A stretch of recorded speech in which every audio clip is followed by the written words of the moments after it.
Everybody, happy Tuesday. I just wanted to hop on and catch you guys up on what's been going on in my chronic migraine life. Today marks the 2-week anniversary of my second and God willing last eye surgery. So I'm officially done. I had cataract surgery, you'll recall, on my right eye on February 6th, and as of March 10th, my left eye was completed.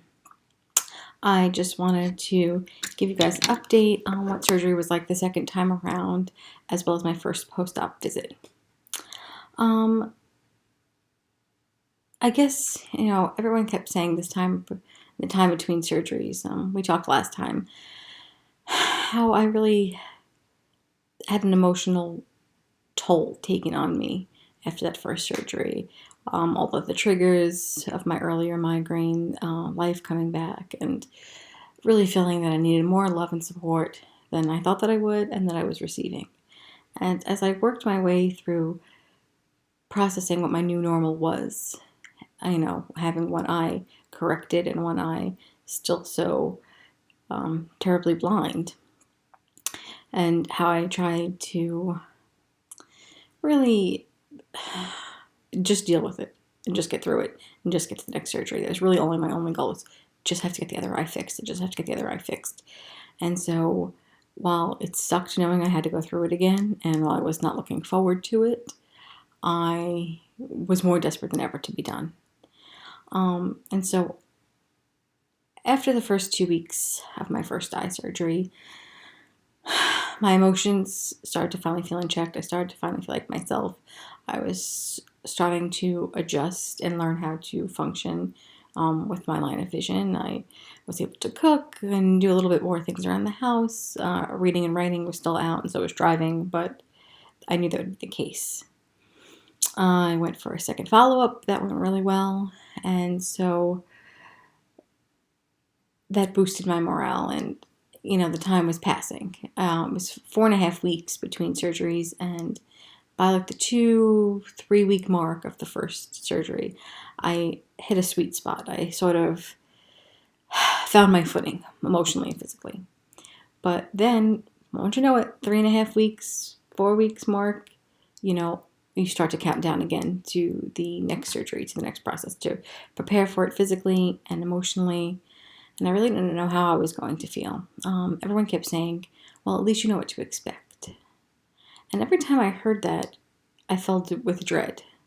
If you saw my first video discussing what that first surgery day, like, it was horrific. I didn't have surgery till almost 7 o'clock at night. I had been waiting. I hadn't eaten in over 24 hours. It was awful. It was awful. My anxiety was probably higher than it ever had been at any other point in my life, at a constant, and I just thought I was going to burst. And so knowing what to expect, that's what I was expecting. Sure, this was a second surgery day, and I could hope that things would go better, but I really didn't expect them to go much better. I was having surgery in the afternoon again because I was having a resident do my surgery so that I could get the free progressive lens. They always do their surgeries in the afternoon. That is because they have to be supervised by a so-called head surgeon, and the head surgeon's private patients get all done in the morning, and then in the afternoon, the resident takes their turn. And so there was no way to avoid that. But in learning knowing what to expect meant, for me it was a negative ahead of time, but it ended up being a positive, and I'll explain why. My anxiety level, even the day before surgery, was really non-existent. Last time I was like manic that whole day before. Like, I couldn't literally not sit still, and so I didn't sleep a wink that night. This time around, I was going to do the same things I did to prepare last time. I was going to do some cleaning and change my sheets and change my purse and get my things together and make dinner, all the usual stuff. But I wasn't manic. I was just taking my time. I was just doing it because I had to do it. Calm as can be. I actually only really started to feel anxious when I got the phone call from the ambulatory center telling me what time to be there the next day. Something about being on the phone with them started to make my heart race a little. Sure enough, I had to be there the same time I had to be last time, 1 o'clock. And so I knew, I knew what to expect. I knew it was going to suck. And all the fear I had last time about it sucking was validated. It was proved true. And so this time I knew I had no choice but to just deal with it. Just had to get through it. I only had to do it one more time. And it would suck, and it would be a long day, and it would suck, but it would be over, God willing. And that's all I kept my mind on. Because I had been through this already, I knew what rules, generic rules that they give you as an outpatient surgery patient to follow and not to follow. For instance, I ate at about 11 o'clock a small piece of toast, applesauce. I knew my surgery wouldn't be till late in the afternoon. I had pills that I was allowed to take, and taking them would just trigger my stomach and my head. So I knew I had to have a little something in my body. I took very small sips of water throughout that afternoon, but I had such a bad taste in my mouth, probably from the acid reflux, probably from not really eating. But I just had to deal with that. My mouth was very dry. I was more thirsty than I was hungry. But I was calm. The night before, I took some melatonin so that I would ensure that I got some sleep, because not sleeping the last time was just too much. And so I did. I had a relatively decent night's sleep. I woke up in the morning probably too early to get ready, and sat around my house for a while waiting to go, and trying not to get there too early because I didn't want to have to wait. But whatever. I actually ended up getting a terrible migraine as I was leaving to go to the surgery center. It was supposed to rain that day, and it didn't. And the pressure was just mounting in my head. It might have also been the way my anxiety manifested this time, but I don't know. I took a pain pill, and it didn't even break. And I just had to deal with it, and it was awful. All I wanted to do was just lay down and go to sleep, and I couldn't really do that. When we got to the ambulatory center, I was with my parents, same as last time. But now, this was 2 weeks ago, so it was really the beginning of the height of this coronavirus fear, or whatever, or us actually properly reacting to it. And so, all of a sudden, you weren't allowed to touch your chart, or like normally go to another person to fill out forms, like they don't want you to touch anything. All the precautions that I feel like we should be taking in our medical facilities year-round. All of a sudden, we're wiping things down, we're wearing extra gloves. Why aren't we worried about this all the time? I have no idea. The same reason, I suppose, why we don't know how to wash our hands. Common sense seems to elude most people. Whatever. I start counting once I get to the waiting room, because I realize that I know now that everybody in this waiting room is ahead of me. I didn't know that the first time. And there's at least 7 people that I see. It looks like they're crawling people pretty rapidly at first up to the surgery floor. But last time when I got to the surgery floor, I was still up there another hour and a half. And so, it's a holding pattern or whatever. This time, at least, the nurses and all the stuff that you deal with when you're being admitted. I saw the same people, same incompetence, same rudeness. But this time, I answered back. Like, for instance, they tried to draw blood from me, and the nurse, who alleged she used to be an ER nurse and she was the best there ever was, couldn't draw blood out of my veins. If I assure you, my veins, my skin is pretty see-through. I've never ever had a problem going to a doctor's office when I've had blood taken in the past. After she pricks me the second time, that's it. You're out. I want a doctor. I want your supervisor. I want someone. They tried taking blood out of the other arm. It's successful, but still swollen. Last time, my arm was swollen for 3 weeks. But now that they've pricked both of my arms, I am bleeding out of both of them, even though she couldn't get blood allegedly out of the first vein that she tried on the left arm. So now I've got Band-Aids on both of them. But I know once I get up to the OR, I'm going to need an IV. And where are they going to put that? Well, ladies and gentlemen, that wet my hand.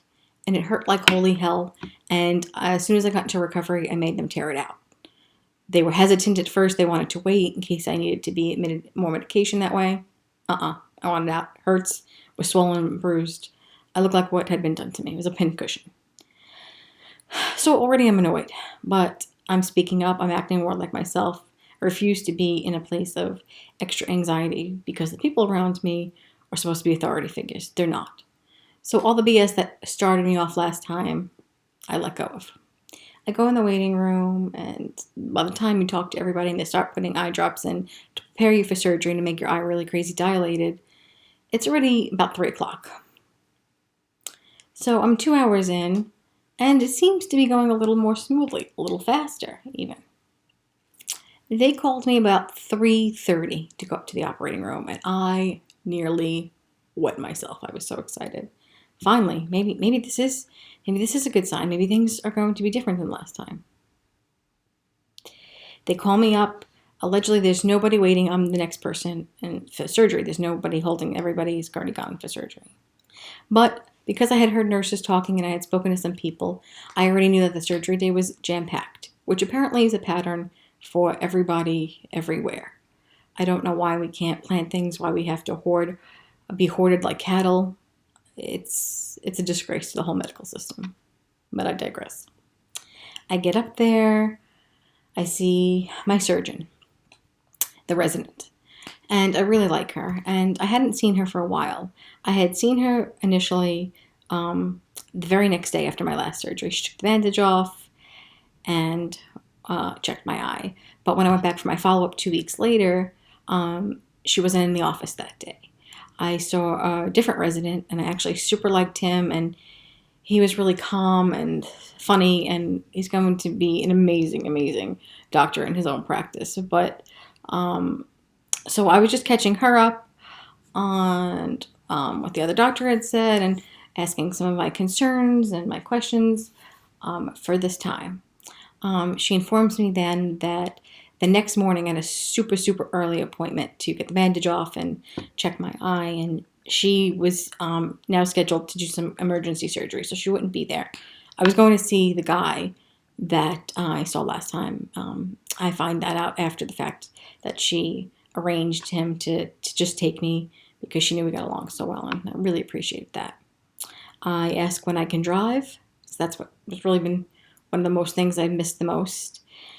And she said, technically, I could have been driving this entire month. To my horror, and I'm sure now yours, New York State requires you to only have perfect, or I guess good vision in one eye. So it was legal for me to be driving.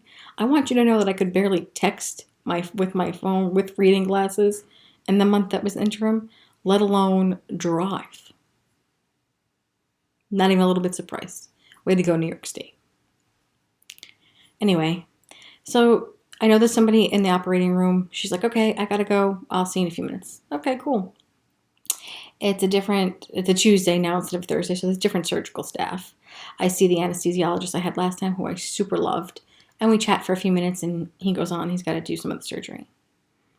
I meet the anesthesiologist that I'm going to have this day, and I don't particularly love him, but I don't need to love him. It's fine. I'm waiting a few minutes. Nurse keeps coming by and saying, just be a few more minutes. We're waiting for the doctor. Okay. Before I know it, well, not before I know it, every minute ticks by and I'm bored and waiting. And there's nothing else to do. Like I had given all my personal belongings, my phone, my whatever, to distractions, to my parents to hold my belongings. So I'm literally staring at the wall. There's so much to talk to. There's nothing to do but sit and think about. I cannot fucking believe this is happening again. After the first half hour, I was aces, but then it was like, you gotta be kidding me. You've got to be kidding me. 5:15.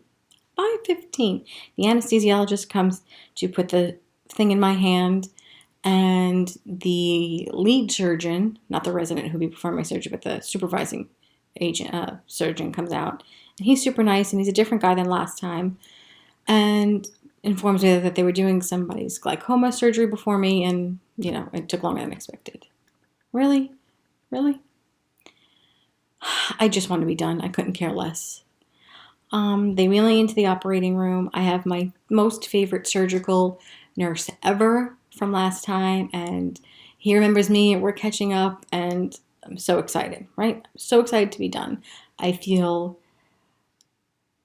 in my body. I feel ready. I feel emotionally and mentally good. Sure, this was still a long and annoying day, but it doesn't matter, right? Like, I'm having surgery like an hour and a half earlier than last time, which is still an improvement, and I'm going to just go with it. It's funny because I don't know if it's because I was really drugged the last time I had surgery, or I was just in like, when you're just so afraid and so anxious that you have like tunnel vision. So like, I forgot like where the bathroom was. Everything looked different or clearer to me. I mean, it also was because I have better vision and now one eye, but also mentally like clarity.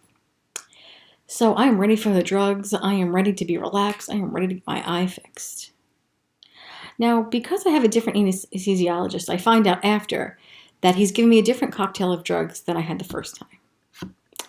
Spoiler alert, I wish I had the drugs from last time. While I felt overdrugged and groggy and I hated it, it was much better than what happened to me this time. This time last time I don't remember seeing anything. They asked me to look for a light at one point. I saw it, but it was very dark. I didn't notice anything. This time, I felt the thing that they put in your eye being put in my eye that keeps it open. I couldn't see it, of course, because it was around my eye. I see all kinds of crazy lights, which of course is exciting to my migraine brain. Still have a migraine.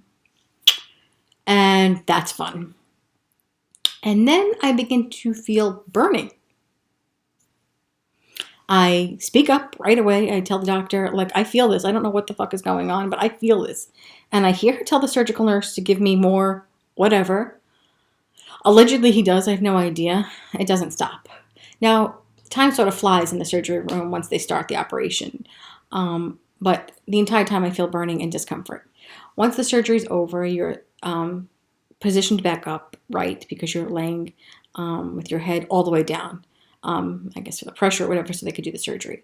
You're seated back up, and I am fucking pissed. Why am I in pain? What was the fucking point of that surgery? I've got holes all over my arms, my hand is killing me still from the moron anesthesiologist, how he put the IV in, and at what cost? It didn't do me any good. Whatever. They tell me the surgery went fine. I get rolled into the first recovery room, and you don't really see the surgeon after that. Last time, I was so groggy, I was like passing out. I don't even remember speaking to this woman. This time, I am like fucking wide awake. Like they gave me caffeine. I asked her what drugs I was given. I believe she said fentanyl and midazoline or something like that. Last time, it was only fentanyl. And I guess the doses, got different. And she says, why? Is there something wrong? I said, yes, I'm in pain. I felt burning in the inside of my eye and I wanted to die. And so she's like, I can give you some Tylenol. Tylenol? Really? I take it because she's like, if you need a stronger drug, I'm going to have to go find the surgeon. And at this point, it's almost 6 o'clock. I want to get the fuck out of there. And I know they're not going to give me any other stronger drug. So I take the Tylenol. Does nothing. And within maybe 10 minutes I was there. And they're like, are you ready to go down? You go back down to where you come in, where you get processed initially. And that's sort of where I find my parents. And they like make you sign paperwork and tell you all the rules and restrictions, which I already know. And then you can leave. I just want out. I'm pissed. I'm pissed that I'm in pain. I'm pissed about everything. I'm pissed that I was right. I knew what to expect.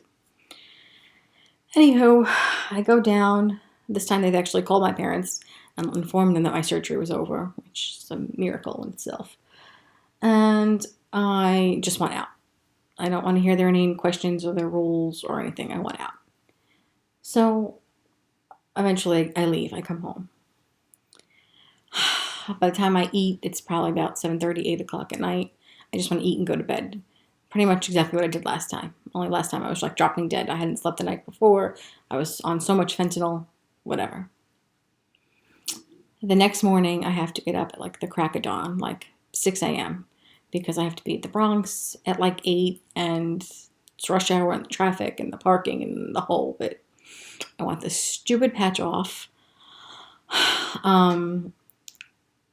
It stayed on pretty good, My eye didn't feel like it felt last time.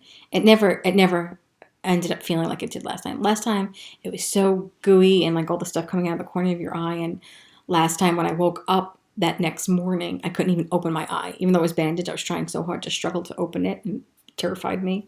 This time, this eye was much drier. I don't really know what that means.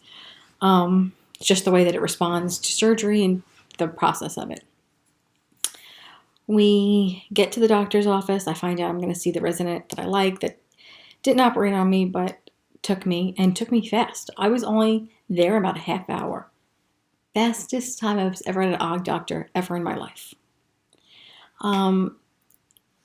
He says everything looks really great. He checks the right eye as well. That's still looking good. He had taught me how to taper off the drops last time with my right eye. He instructs me the same way with the left eye. Initially, it is 3 drops 4 times a day for the first week. No lifting, no bending down of any kind. Not to splash water in your face, of course, get anything in your eye. To be careful with the, to wear the cataract sunglasses out and all that kind of stuff. So I'm pumped. I want out. We leave, and now I notice a pattern with myself, right? The first day after surgery, I'm like on a natural high. I am loving life. I am so thrilled it's over, right? It goes through that relief. And then I sort of plummet down to what I now know are the first week ickies. I hate the first week after cataract surgery. I hate it. And anyone who tells you that it's no big deal is either less of a complainer than me, or they're lying to you or themselves. No physical activity. Don't strain the eye. Don't touch your eye, which apparently is more difficult the second time around. Is it like the newness has worn off? Maybe it's like, the first kid you take a million pictures, and the second kid you're like, oh wait, I think it's his first Christmas. Let's snap a shot. It's like that. My first eye, I wouldn't even touch my cheek because it was too close to my eye. This time I'm like, oh shit, I had eye surgery yesterday, or I couldn't even remember that I had to pay attention. Every time I dropped something, I bent down the first day. I almost had a heart attack after I did it because I forgot that I couldn't. I was like, oh Jesus, I have to put a note up somewhere.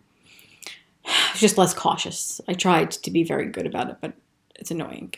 Wearing a night guard on my eye annoyed me much more this time. I ended up pulling it off several times in the middle of the night. The tape that they give you to cover it, to keep the bandage on, is horrific. It should never be on your face. I felt like I should have been stealing a package with it. But I digress. The second day, the burning sensation had gone away, so I was happy about that. And what's most notable about that whole process was being in the car on the way home. So at the doctor's office, they take the bandage off, and right away is that the word my doctor gave me was haziness. And that explains it perfectly. Last time I had surgery, I had one eye that was almost legally blind, and the surgery eye. And the surgery eye felt blurry too. And so now I had 2 very different kinds of blurry, and the light sensitivity, and I didn't know what the fuck was going on. And they told me, give it a few days. And it lasted like weeks until my brain understood what was going on, got acclimated, and I understood what was going on. Now, I know that this is part of surgery. They don't tell you this part of the surgery, or they don't know to tell you. I'm telling you. Not to be gross, but however they make this incision to suck out the old cataract and put the new artificial lens in, they make small incisions, and I want to say eucornea, but I'm not 100% sure. And they fill it with liquid and some other things. That's what accounts for the blurriness in the beginning. It's blurriness like when you look down and to the side only. It's very strange and very specific. And of course, it's not anything like having a full-blown cataract in your eye blurriness, but it's weird and it's annoying. And so when they take the bandage off this time, and it hits me instantly, I'm not panicked because I know that that's normal. They do a vision test. Now this eye is 20/25 as well, and they're ecstatic. It looks beautiful. It's right on target where it's supposed to be. Everything looks fantastic. My surgeon did a beautiful job. And my body, well, my eyes anyway, heal very fast. So that's a plus. But the light sensitivity is a real thing. When I had cataracts, I had such a glare problem that everything was just foggy when I looked at light or the sun. The sun blinded me. But my left eye was so sensitive to light. The cataract, the lens was so sharp and new that it made my right eye feel dim by comparison. and that was only 4 week old, so that was just very strange. But now I knew what to expect, that it was normal what I was feeling, and the things that I couldn't explain the first time, that it took me time to focus, I knew. And this was knowing what to expect in a positive sense. It still takes me now 2 weeks out sometimes to focus on small print, or I have to adjust myself or give myself, when I first wake up, a minute. My brain is very confused the first week after surgery. It hurt almost every day. About a month, at that time I was about 4 weeks out from Botox. Now I'm about 3 weeks, 2 weeks really. And so my head's like, why does this girl keep changing her vision? I don't know what the fuck's going on. But of course, instantly better, having eyes that match. So much so that on the car ride home, I began to weep. I was looking, we were on the parkway, and I saw all these trees with bare branches, and not a very attractive scene. To me, it was so beautiful. It was like looking at a postcard. I could see each little tree branch and stub and imperfection, and it was gorgeous to me. This was a ride I have taken many times over the last few months. And even the way the curvature of the road, I could see, ahead what the road dips up and down. I could see buildings in the distance that I had forgotten were there because I couldn't see them anymore. It was overwhelming. It's a gift, for sure. And that this is even possible blows my mind to this day. I looked at my phone right away, and even though I was blurry and tired and fuzzy, I could see better. Now I use the reading glasses when my head is tired, or if I'm on Instagram too long. The print is different, the blurriness is different, the lighting is bad, but I might not need reading glasses, but I think that I will in certain instances going forward, and that is just unavoidable.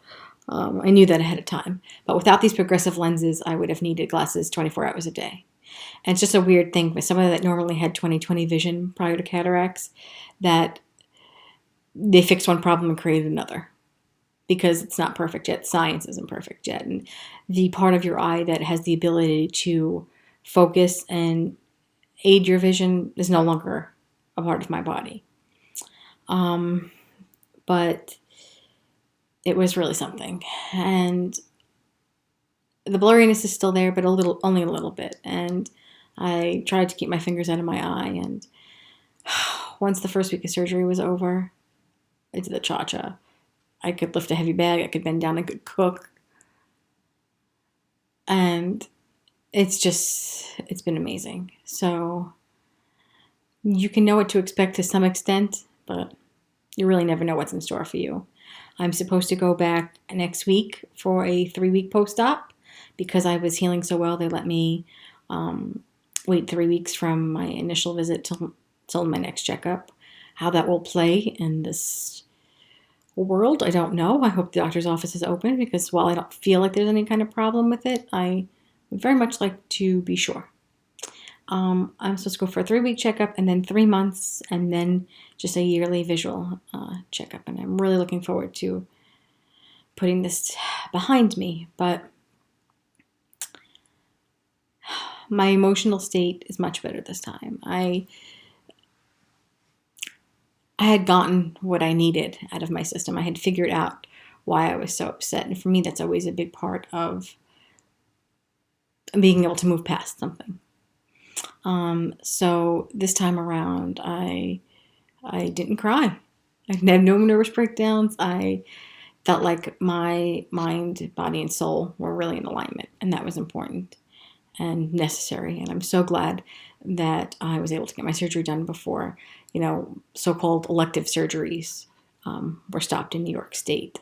I know technically it's an elective surgery because I wasn't going to die if I didn't have it, but seeing was not elective for me. And so I'm really super grateful that the timing worked out. It was meant to be.